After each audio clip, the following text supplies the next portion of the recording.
Suportado ng pribadong sektor ang programang K-12 Curriculum na pangunahing programa ng pamahalaan para sa pagtataguyod ng dekalidad na edukasyon sa bansa. Bukod dito, handa rin ng mga local government units na umayuda sa mga mahirap na mag-aaral na nais magpatuloy ng senior high school. Ang detalye sa ulat ni Dina Pag. Nagpahayag ng suporta ang may 23 pribadong paaralan sa lungsod ng Maynila para sa pagpapatupad ng senior high school bilang pagpapatuloy ng implementasyon ng K-12 program. Para sa mga pribadong kolehiyo at universidad, panahon na para makisabay ang Pilipinas sa halos lahat ng bansa sa mundo sa pagbibigay ng mas dekalidad na edukasyon. Para kay Department of Education Secretary Armin Luistro, pagkakataon ng K-12 para magkaisa at limutin ng mga eskwelahan ang kani-kanilang hidwaan kung mayroon man.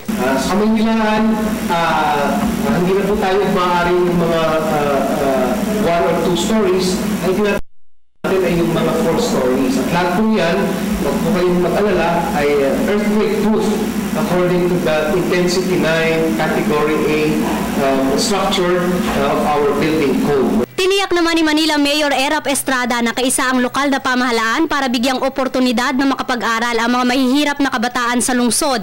Ang kasabihan po dito sa ating lungsod, ang mga mag-aaral ang una.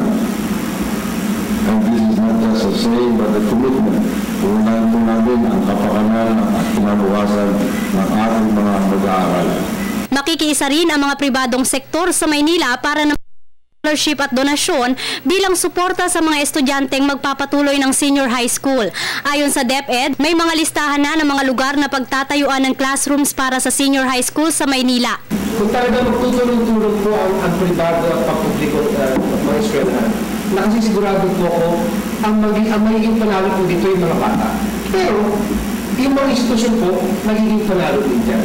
Marami po tayo mag-ibahagi sa bawat isa na hindi makakapagdagdag ng gastos. At mas marami tayong mapapag-graduate ng full high school. Base sa 2014 to 2015 budget, nasa 30,000 mga classroom ang ipapatayo para sa senior high school, habang nasa 20,000 naman sa taong 2016.